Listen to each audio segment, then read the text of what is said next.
Good afternoon, everyone, and welcome to today's virtual program. My name is Andrew Gustafson with Turnstile Tours, and we are so happy today to be visiting the Prospect Park and the Concert Grove Pavilion with our special guest, Sheena Enriquez, is going to be joining us in just a minute. So as people continue to join, I just want to mention a few housekeeping items. We really encourage people to participate and ask questions, and you can do that via our chat. So you can use the chat to ask any questions, share any comments. Maybe you have memories of Prospect Park, and we'd love to hear them, and we'll incorporate them into our conversation. Just remember that when you are asking questions, you can select host and panelists, in which case just me and Sheena and Amanda and Cindy, who are behind the scenes today, will see it. If you want everyone to see it, you just select everyone. We also have closed captioning available, so you can see that at the bottom of your screen. You can turn it on or off to your liking. And as I mentioned, Amanda is going to be behind the scenes today, fielding your questions, dropping in links, sharing resources. If you're not familiar with Turnstile Tours, we are an organization that works in partnership with nonprofit and community organizations around New York City to research, develop, and operate tour programs. And we have been lucky to be a touring partner with the Prospect Park Alliance, doing tours of the park since 2017. And since last March, we've been doing a lot of virtual programs exploring the park as well, which is a great opportunity for us to be able to learn from so many wonderful people and the great team at the Prospect Park Alliance. And we have some more programs coming up as well, both virtual and in person. Our next tour is actually going to be of Prospect Park as well. You can join us tomorrow. We'll be exploring the Revolutionary War sites of Prospect Park because this is Battle Week, the anniversary of the Battle of Long Island in 1776. On the 31st, we're going to look at tide mills, looking at colonial New York with our colleague Stefan and our multiple guests, Brad Vogel. Then on September 9th, we are going to be talking to Jeffrey Tannenhouse, who rode a city bike across the country from New York to Los Angeles, and he just wrote a book about it. And then on September 22nd, we'll be visiting another one of our great partner sites at the Brooklyn Army Terminal, talking about Elvis Presley's service in the Army. If you want to join us for an in-person tour of Prospect Park, we have them on Saturdays at 10:30 a.m. And then we have some tours coming up of the Brooklyn Army Terminal, as well as a Brooklyn Navy Yard walking tour. So you can find all of those on our website.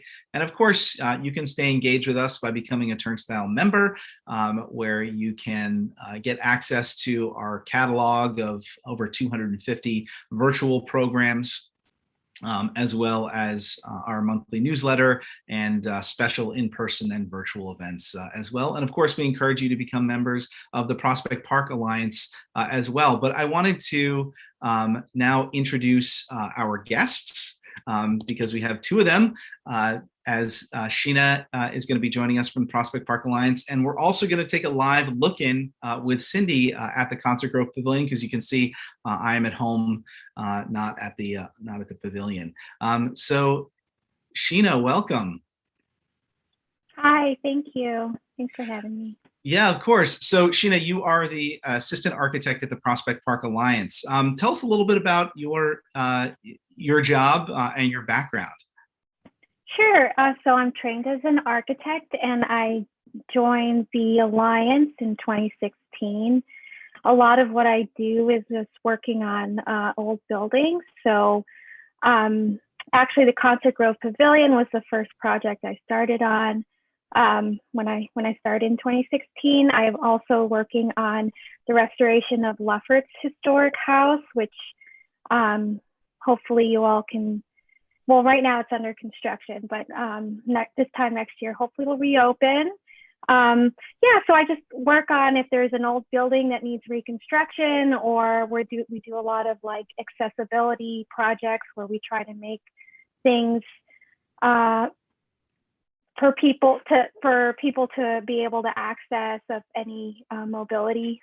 Yeah, so whatever needs to get done, our team is full of landscape architects and architects. We have a preservationist and an archivist, and we all work together to just keep the park going.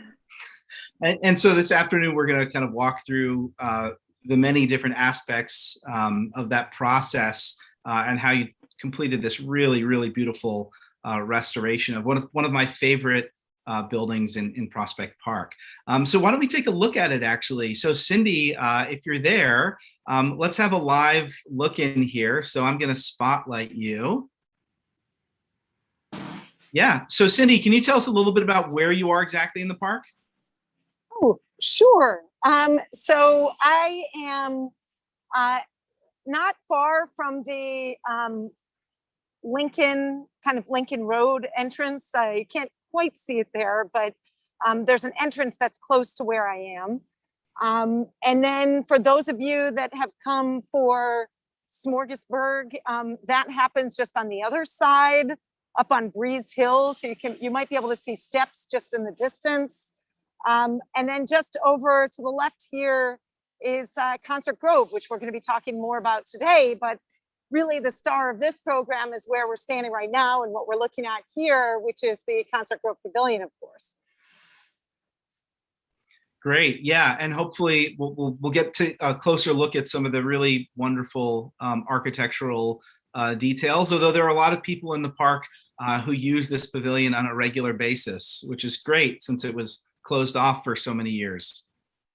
Yeah, just before the program started, there were some summer camps, some children that were using this for snack. So definitely a great place to get in and out of the sun on a day like today. Yeah, great. So a little bit about kind of what we're going to do today. So we are, thanks so much, by the way, Cindy. Oh, yeah. Actually, yeah, let's just take a little look at some of the little details that we're going to talk about a little bit later on. So we can see these beautiful columns. And we'll talk more about the process of restoring these. And then you're kind of underneath the big, the main attraction of it, which is this beautiful skylight as well. So I think that really comes as a beautiful surprise to so many people when they step underneath this structure, if they're stepping under it for the first time. Great. So yeah, so what we'd like to do now is, thanks again, Cindy. Sure, no problem. Is first talk a little bit about the history of the structure, and then kind of how we got to this point, undergoing the restoration over the last few years. And Sheena's, like I said, going to walk us through that process. But yeah, so let's first again orient ourselves a little bit where we are exactly. So here's that structure again.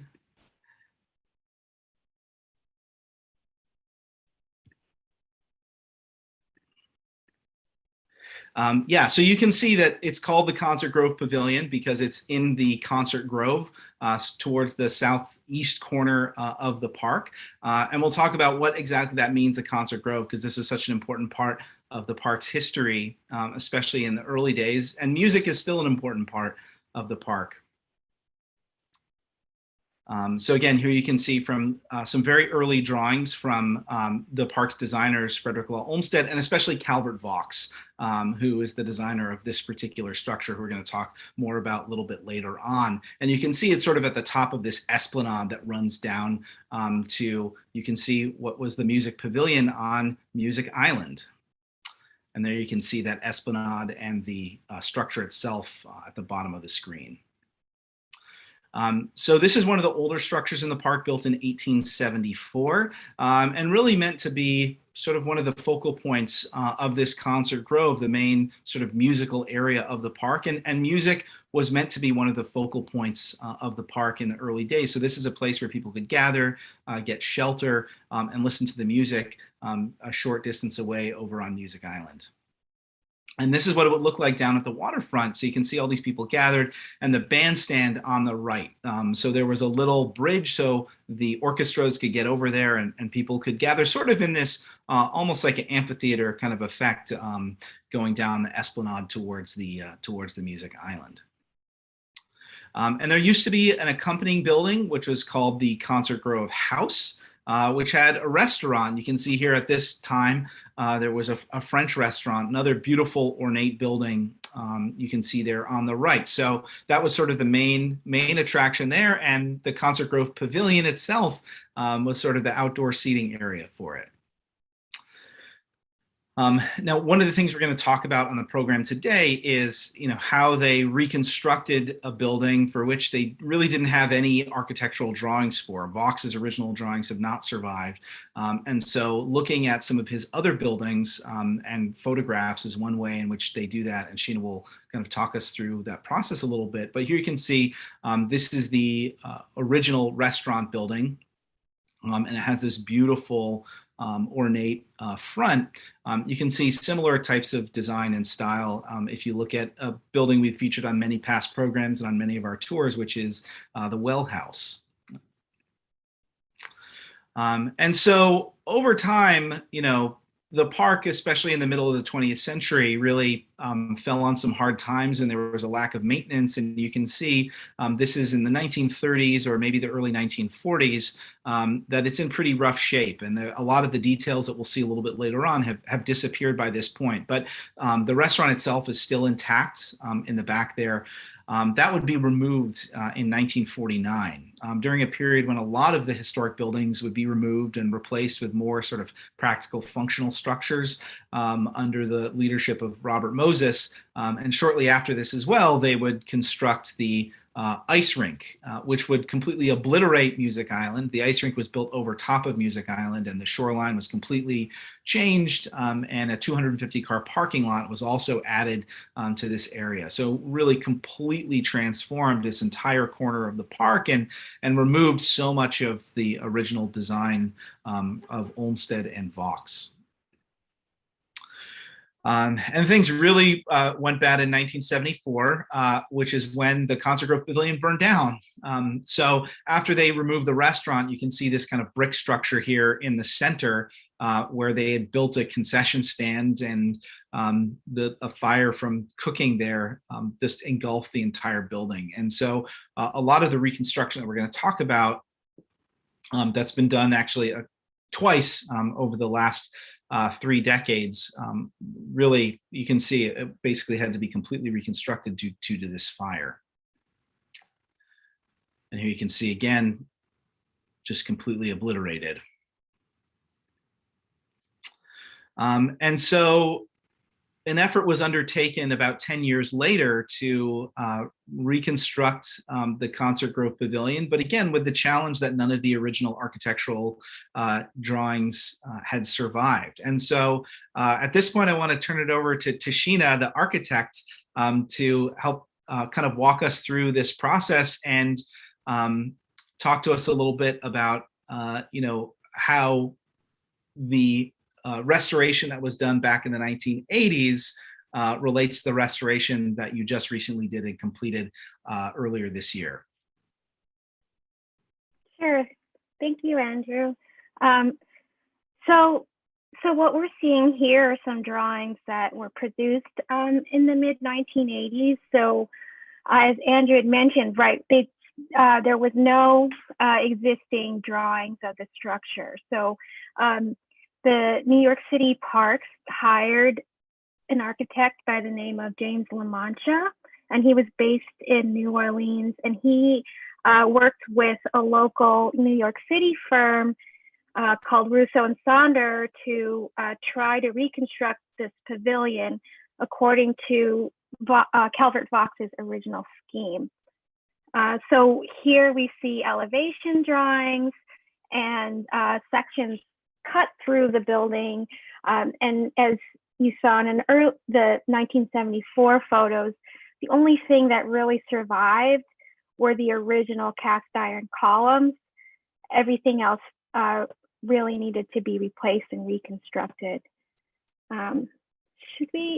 So here, I love this drawing. So here's a drawing that they put together showing a closer up detail of the roof structure.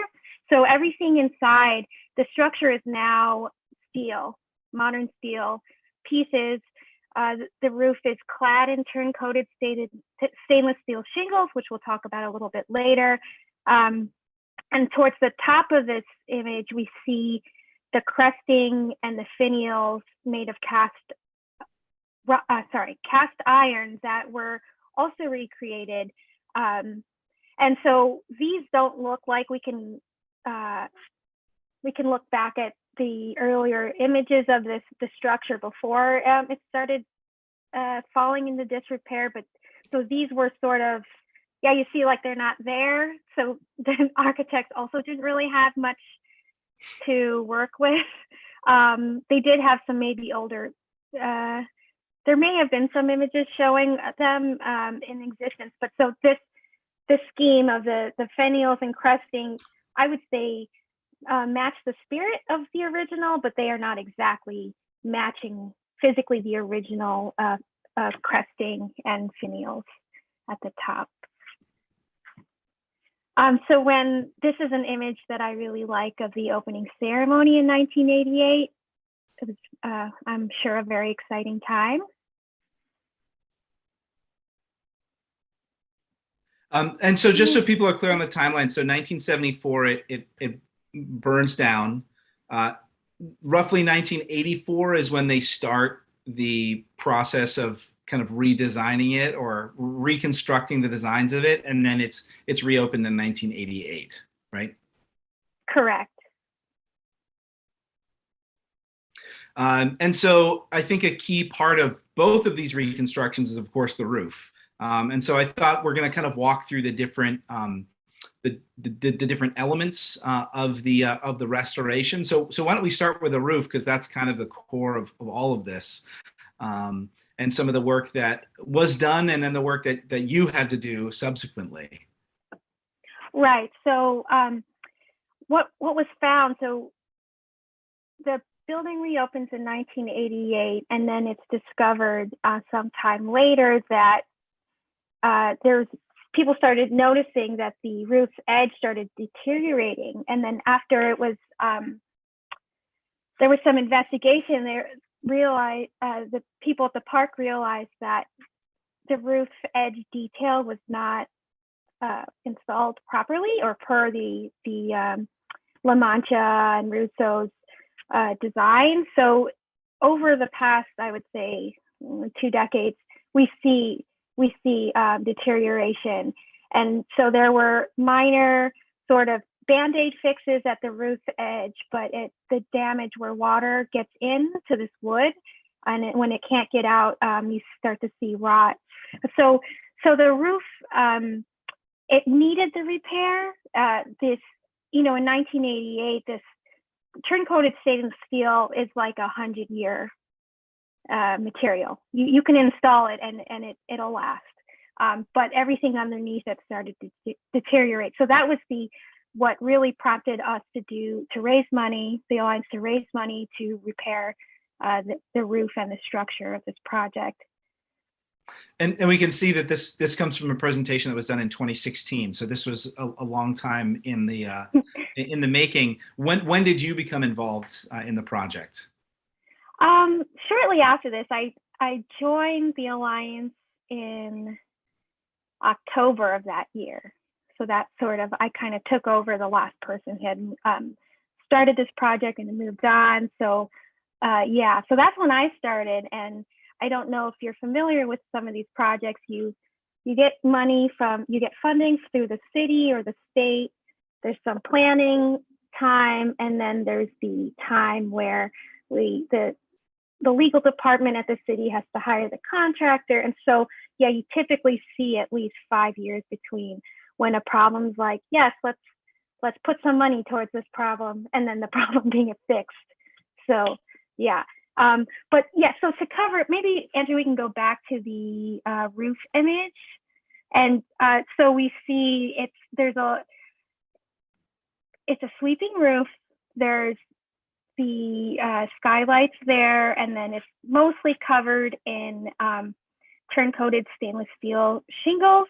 And then you can kind of tell in this image that there isn't really a straight edge. All the edges at the perimeter of the roof are curved, and that's a particular hard issue to address.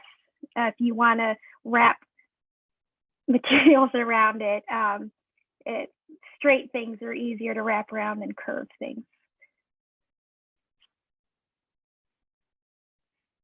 And so here we can see the work actually being done.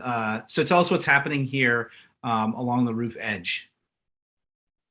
Okay, so first we wanted to see what the condition was. So this is, 2017. We called an expert roofer who's worked a lot in the park and throughout the city to come and help us investigate what was going on and what the condition was. And so on the right here, he's trying to reconstruct what the proper edge flashing should be.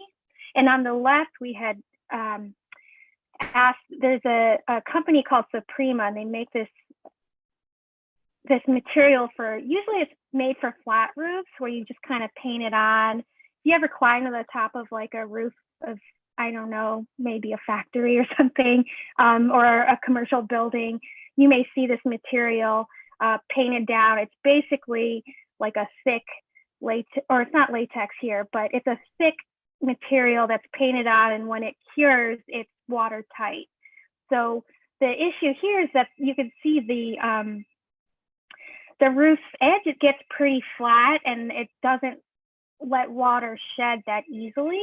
And so we really need to do extra work at this bottom part of the roof, just in case water is sitting there. We don't want it to get under all this material and into the wood. You could see on the left here, he's standing on the wood sheathing there. So yeah, so this was incredibly helpful early on to get these folks out here and help us figure out what to do at the roof edge, which is the most critical, I would think, to the survival of the structure. And here we can see that flashing again. Yeah, so this is fast forward to, I would say, early 2020. And so now basically the contractor that was hired to do all the restoration used the information that we gathered in 2017 to do the repairs.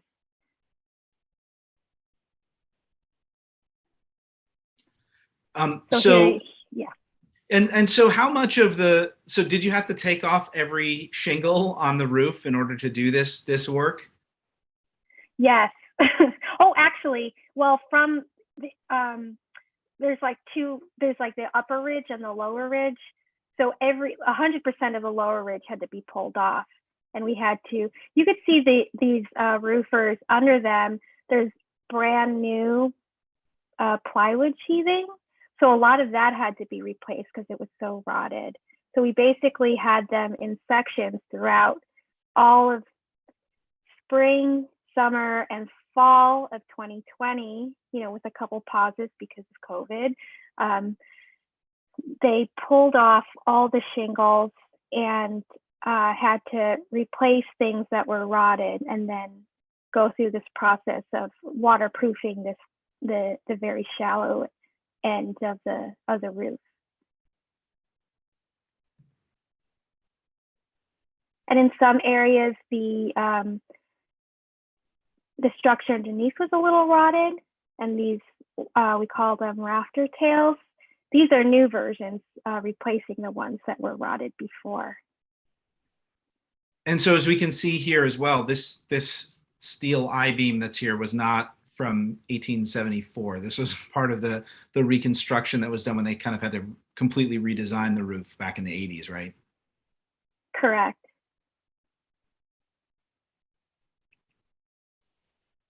Here's a process photo. Yeah. And tell us again a little bit about this material that was being used for the roof shingles.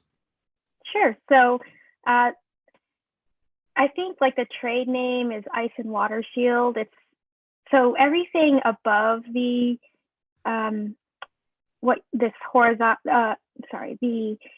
shingles, everything above there we see that says Suprema and that cute elephant, that is it's like a peel and stick membrane.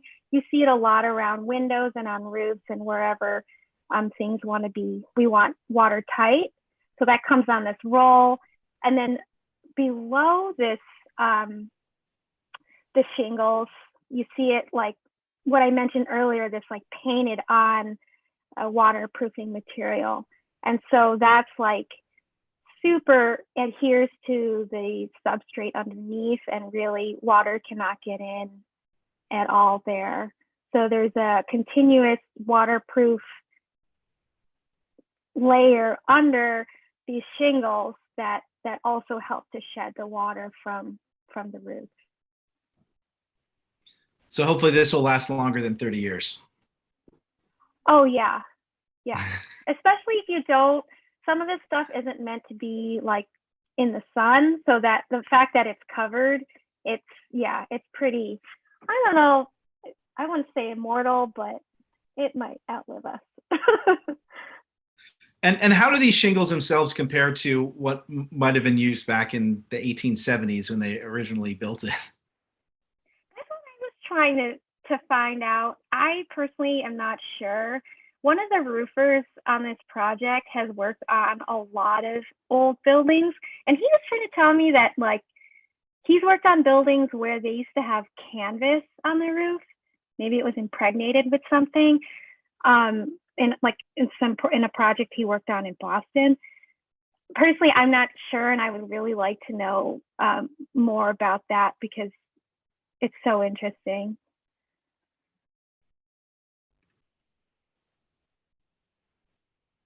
Here we, oh yeah. Oh, go ahead, Andrew, I'm sorry. Oh, I was just going to say, we can see a little bit of the skylight in this image here too, but yeah, tell us what this worker is doing sort of along the ridge of the roof.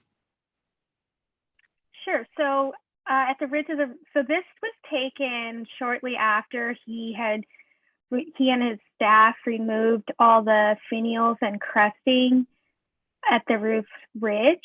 So those were sent to a company called Robinson Iron, and they're based in Alabama. So they were shipped there, and while we continued work here, the finials and the cresting were being totally stripped of paint and repainted in their shop in Alabama. And so so this is just, I think, shortly after that, and the work up here, the roofers are tasked to replace there's metal flashing on top of that ridge. I don't know if you could see where he's sitting is the ridge board, but to the left of him is the metal cover that covers that board. So his next steps after this is to pull all those pieces out and then put in new ones that are more watertight to keep the water out, because we did notice that water was getting in up there. Mm-hmm. And there we can see that the before on the top and the after at the bottom with the replacement of those finials. So you can see just some of them were completely missing and had to be replaced. Right. And then here, this gives us a view of the roof from the ground. And we're going to talk a bit about some of the interior components in just a second. And so why don't we cut back to Cindy, and she can show us around a few of those on the interior. Sure, happy to. So tell me where you'd like me to take everyone. Well, I thought maybe I would show a bit of the roof, since we've been talking so much about that. You can kind of see that here. Yeah. Okay. And I'm also going to take you inside. Yeah, actually, could you look up, Cindy, a little bit at some of the so I think this is a good view where we can see kind of the curvature of the roof edge that you were talking about, Sheena. And then all of this beautiful detailed woodwork as well around the roof edge, and these pendants that are hanging down, and those pretty much all had to be replaced, right?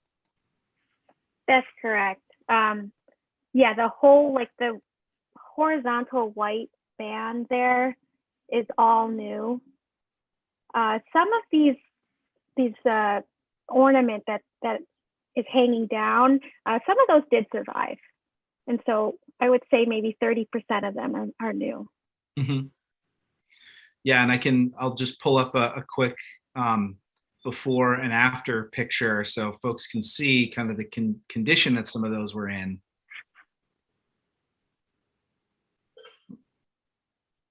One sec, there we go.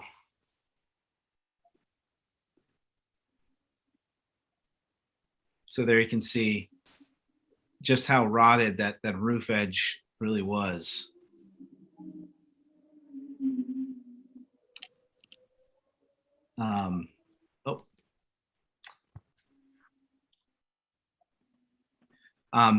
Great.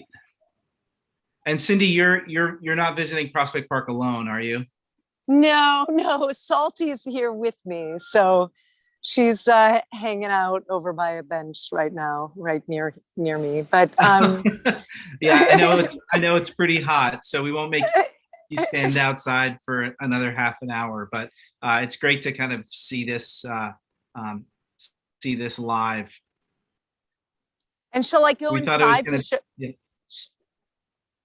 Yeah, so why don't you step inside and for the next phase, we're going to talk about the reconstruction of the roof and the work that was done on those, or not of the ceiling, excuse me, and the work that was done on those columns.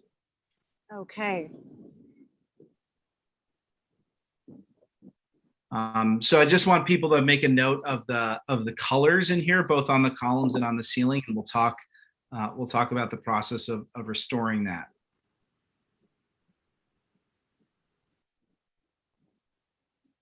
Okay, I'm going to step in one more time into this. Yeah, I love the. It really surprises you when you're stepping in here and all of a sudden you look up. Yeah. And the sun, quote unquote, sun shining through there. Yeah. Which we'll talk about the restoration that was done on the skylight as well. Beautiful. All right, cool. So yeah, Sheena, let's talk a little bit about the details in here, and why don't we start with the columns?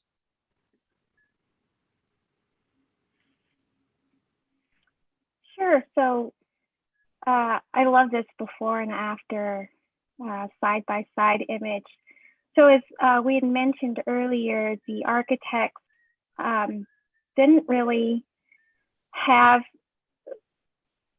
they kind of had to formulate on their own what the colors were here. So what we see on the left is the color scheme as installed or as applied by the architects during the 1988 restoration. And of course it fades over time. And so on the right, this is that recreated. And so there were a number of tests. The process was everything, all the paint has, in order to get this new paint on, you have to strip everything down and put a layer of like this gray primer, and then on top of that, a white paint, and then on top of that, your colors.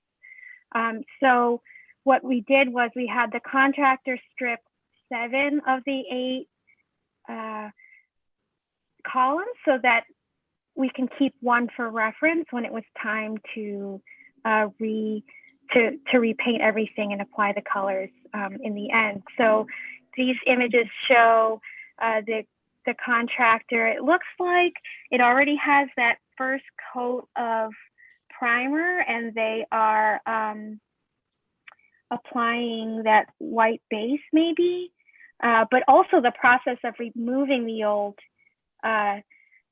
paint was, you know, it's pretty intense. There's a lot of detail. So there's a lot of, you see these images of like getting in there and with small tools and things like that. That had to be done in each and every one. So yeah, so the thing, so when you look at these columns, maybe we should go back to the before and after. So yeah, so we basically tried to match the old colors, and it just took a lot of testing. we'd have the contractor paint the strip of what looked like red, and then once it dried, it didn't look red anymore, and that we just did that kind of over and over again until we found something that matched. And this is a process they went through back in the 80s as well, right? To try and reconstruct this color palette with basically no reference point, right? Because the paint was completely destroyed in the fire. Who even knows if they were the original color even before the fire happened, and they didn't have any really other reference photos, so color reference photos to work with, right? Right, that's how I understand it. They didn't have much to work on site or in the archives didn't really exist then. So. So yeah, here we can see another detail of them. And from what I understand as well, they kind of used references to other works by Calvert Vaux to try and understand his color palette, including the Springwater House in Central Park, and then some interior elements of another building that he did, which was the National Arts Club. So it's kind of a little bit of a detective work. Right. Yeah. And this is something you also had to do on the other elements as well that are so beautifully colored. Right. So when I came into this, I understood as, okay, you take a paint chip and then you go and match that paint chip at the paint store, and then you get a can of that paint color. And so that's really not the case, because once you paint it on, it's really hard. Like it doesn't work that way. So it was the same process where, we had a bunch of different paint samples. We applied it, kind of let it dry, and tried to match what it would have been. And so this image on the right, that background is supposed to be a blue paint. These 3 samples are supposed to be blue paint. When we were talking earlier, Andrew, I think the one on the left looks like blue paint and it looks green to you. So it's really funny how, it's just, you have to mock up, and you have to like come back, bring other people to see, bring other eyes on it to get these paint colors right. It's sort of like, right enough, I guess. It's like, is this a white and gold dress or a black and blue dress? If you remember that from exactly. The internet. Yeah, I mean, I see green, and then I see 2 like eggshell white, but clearly when you see at the bottom, if you look written in marker, they're all supposed to be some shade of blue. Right. And to me, the blue, or the blues on the far right, on the right hand photo, look just like the beige that's on the left, in the left hand photo. Yes, I see that too. Yeah. I can see that this is a pretty kind of painstaking process to figure this out. Like how long did this process take to figure out the color matching for this? So, I would say it was probably back and forth. It wasn't like day after day. Right. This was a pandemic. We were sort of in lockdown. We were sneaking onto the site, trying to do this work. So what would happen was the contractor would put this paint up. He'd let us know. Then we'd come back later, either the next day, and tell him what our thoughts were. And then he'd come back and do another sample. So I think over the course of a few weeks, this particular paint color choosing process happened. So we actually have a couple questions here. So Catherine asks, what about the the color references you had from the 1988 plans? So that's a really good question, and we did look at that. So what we have we scrutinized these drawings. So what we have in the design drawing is that the contractors instructed to provide, say, 5 different paint colors at the wood ceiling. Yet what those paint colors are, we don't have a record of. We may have had that because that would have been decided during construction. And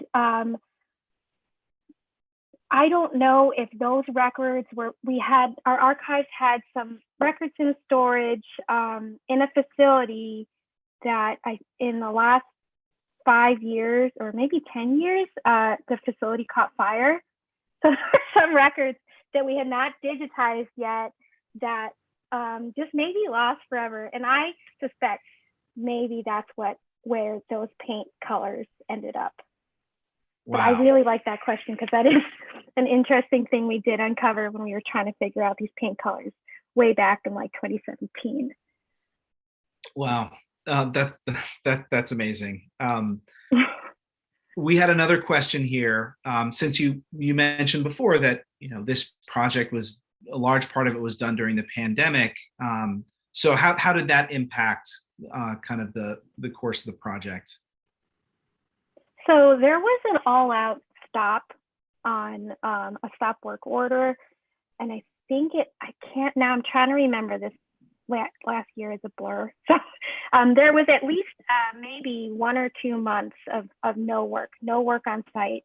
And so what would have been a project that started in 2019, December, and completed December 2020, ended up really being completed March 2021. So we had to add a couple months to the construction schedule because things just stopped. And there were other complications, like I had mentioned earlier, the cast iron finials and cresting, but also the posts and railings that you see as you're like walking around the site. Those were supposed to be sent to Alabama. So what happens is that the people from Robinson Iron bring their truck up to New York, pick up the metal work and come and go back to Alabama with it. Yet at the time there was a 2-week quarantine in effect if you're coming from certain states right. outside of New York. So if they were to come up here, they'd be stuck here for 2 weeks waiting before they could go back. So they were trying to balance that out along with whatever else was going on in Alabama at the time, whatever was going on here in New York at the time. So there was a lot of juggling throughout that year. But it seems like a few month delay is pretty good, all things considered. And I know that the Prospect Park Alliance was able to complete, a few big projects that despite the pandemic, it's been really, really great for the park. Yeah, we were very fortunate to be able to continue work safely too. There was very specific guidelines from the Department of Buildings about how to keep safe on site, and so they were followed. So yeah, we were all kept safe, and we were able, where we could, continue work. And so here you can see the final that color matching and the before and after. And all of the really painstaking work that was done to strip all that paint as well, because that water damage really permeated kind of every square inch of the ceiling, it looks like. And then the last little detail is something that we saw already. And if you have any other questions, please drop them in. I see Bob ask a question here. What were the colors used in the 1980s based on? And were there any original parts available back then? The answer is no, right? There was nothing had survived, right? With any sort of even scrap of original paint on it that they could use. Hi, Bob. Yeah, so that I'm doubtful, but I can also double check with Amy, our archivist, to see if there is, but I don't think there were. And based on that, we have an architectural record article that we were referencing after that had interviewed the architects at the time, and they had come up with their color scheme based on their visits to that building in Gramercy Park and other Calvert Vaux projects that they were aware of. And this is, again, like we said at the beginning, sort of it's this beautiful little surprise when you step into the building here. What kind of work did you need to do as relates to the skylight? This one was actually pretty straightforward.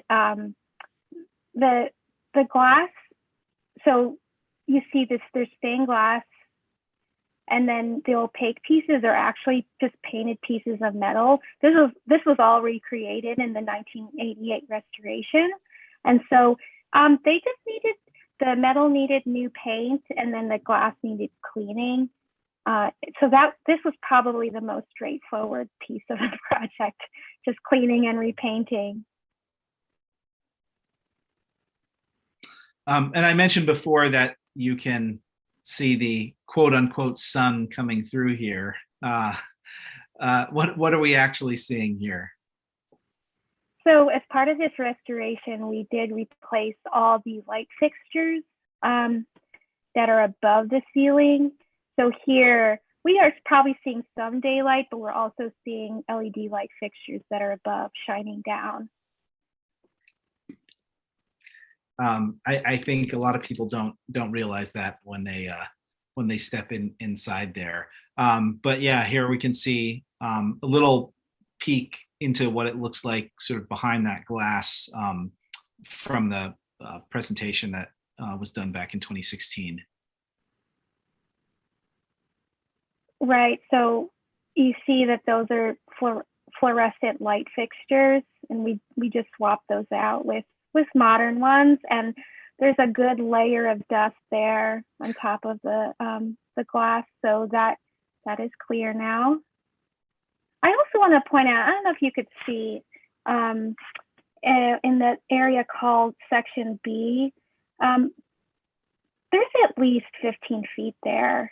From the top of the ceiling to the bottom of the roof. So you can actually climb up there and stand up straight and kind of walk around. There's a lot of space between or under the roof there. How do workers get in there?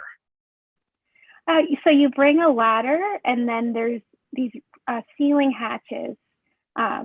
Maybe you'll notice next time you go, you'll see some ceiling hatches with a lock in them.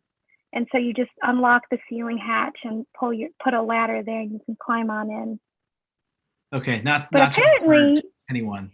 So apparently early on, when someone was investigating like the water damage at the roof, they had climbed in there into the space and found that someone had been living in this cavity.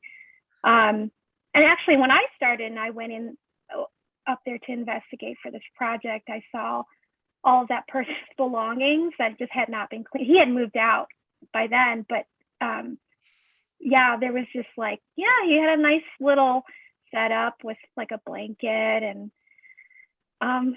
notebooks, office supplies. I'm not really sure. So yeah, he had a lot of space up there.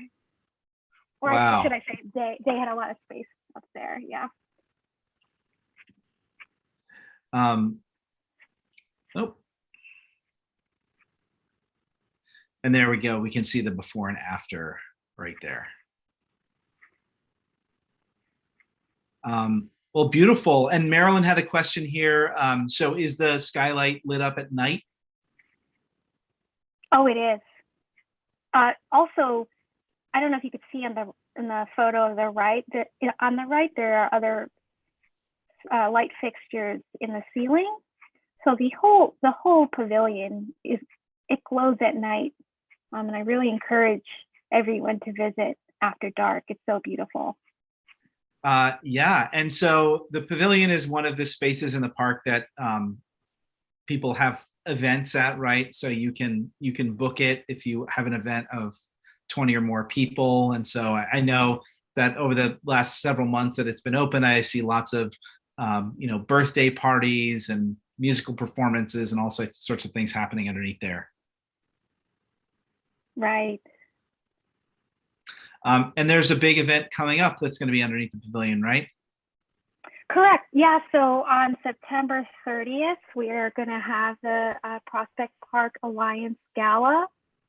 Last year it was digital, and so this year it's actually in person.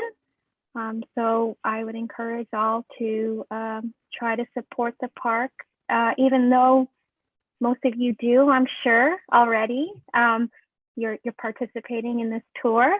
But yeah, so the format is really interesting because in previous years, I know it was more towards Bartell Pritchard Square, but what I understand is it's not just, it's kind of incorporates the Concert Grove. So the pavilion itself is just one of the stopping points as part of this gala. This is the first I'm seeing of this image. It's so cute. Yeah. They decorated. Well, great. So if anyone has any other questions, we just have a couple minutes left. But thank you everybody so much for joining in and sharing and asking some great questions. And thank you so much, Sheena, as well for sharing so much of your insight. A really, really fascinating project. And I'm sure it feels good after 4.5 years to have it done and completed. What was that like, when it finally reopened? It was really gratifying to have a space that just was fenced off for so long to like look clean and shiny and open, and just watching people happen upon it that didn't know it was there. That's a really satisfying experience. And so it's just so good to be able to give this back to the public. Yeah, I think that's an experience we have a lot on our tours, because most of our walking tours of the park, we end at Concert Grove, and so to take people in there and as they walk under and as they look up at the skylight, it's a really, really neat experience.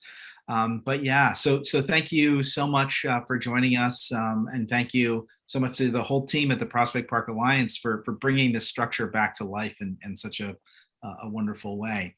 But yeah, so anything else you want to add before we go? No, just to really appreciate the opportunity to share all these tidbits with you all. And thanks for all your support.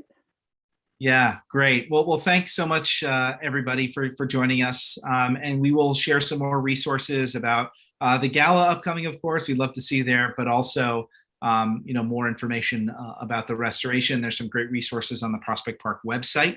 And join us tomorrow, where I will be the one who's on the ground in the park, where we'll be exploring the Revolutionary War monuments and the story of the Battle of Brooklyn in Prospect Park. So join us for that also tomorrow at 12 o'clock, and join us for more upcoming virtual programs and our tours of the park. So thank you so much. And thank you so much, Sheena. My pleasure. All right. Have a great day, everybody.